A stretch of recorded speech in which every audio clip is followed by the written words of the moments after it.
I mean, this channeling thing, where you guys recognize this now as a demon made himself apparent to her, and she made it okay. Yeah. She came into agreement. She allowed this entity to, it wasn't like it attached itself to her through trauma or other things like that, and I'm unaware of it and I need to get rid of it like deliverance is. It was like, I'm going to let you speak through me. Welcome. Yep.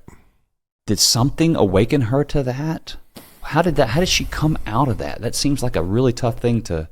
I think it was the death of my daughter, for sure. I think that was the catalyst, because this demon kept on saying everything's going to be okay, you know, so on and so forth. And I think when it wasn't okay, when my daughter took her last breath, I think that was kind of earth-shattering for both of us. What did she recognize this entity as? What did she think she was talking to or channeling? She thought she was talking to he was masquerading as an archangel named Metatron.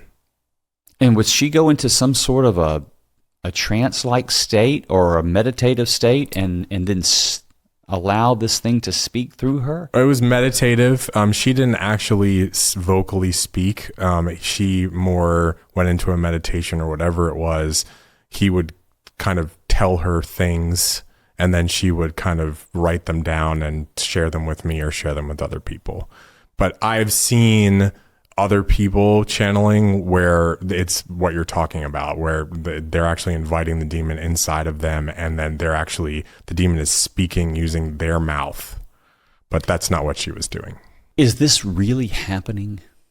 Or is this people who want this to happen and using their imagination to create something in their mind that's not real? Or was there power behind it?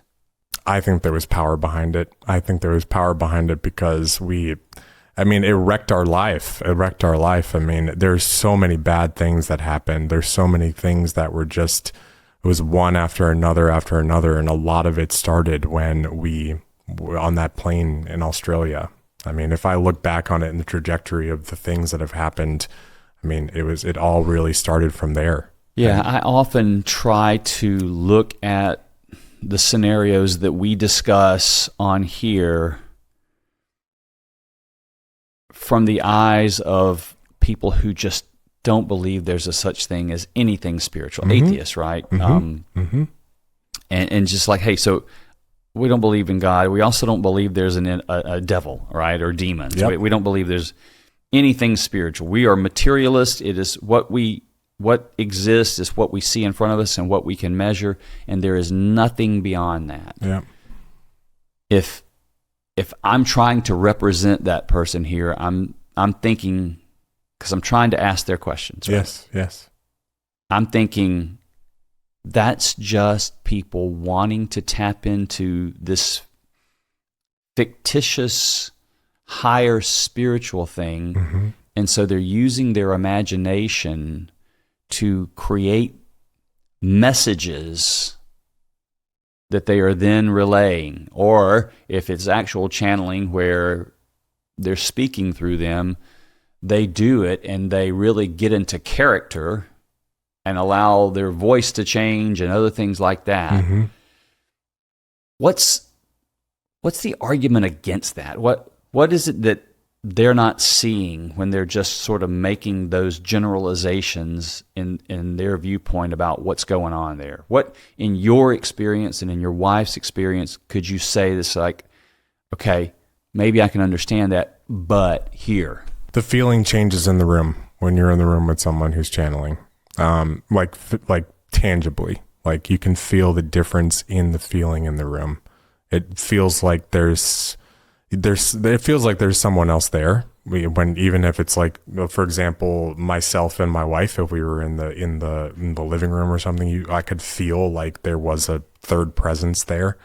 Like when you're sitting somewhere and someone is looking at you from behind you and you can feel that they're looking at you, like that kind of feeling.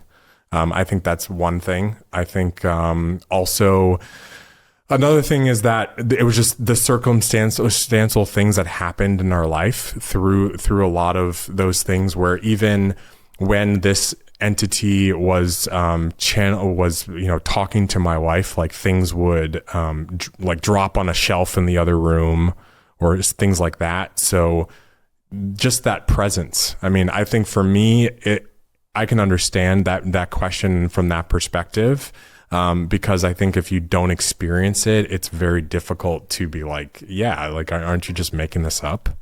To hear the full conversation with Justin, click the link in this video's description below, or you can click the video that's coming onto the screen now.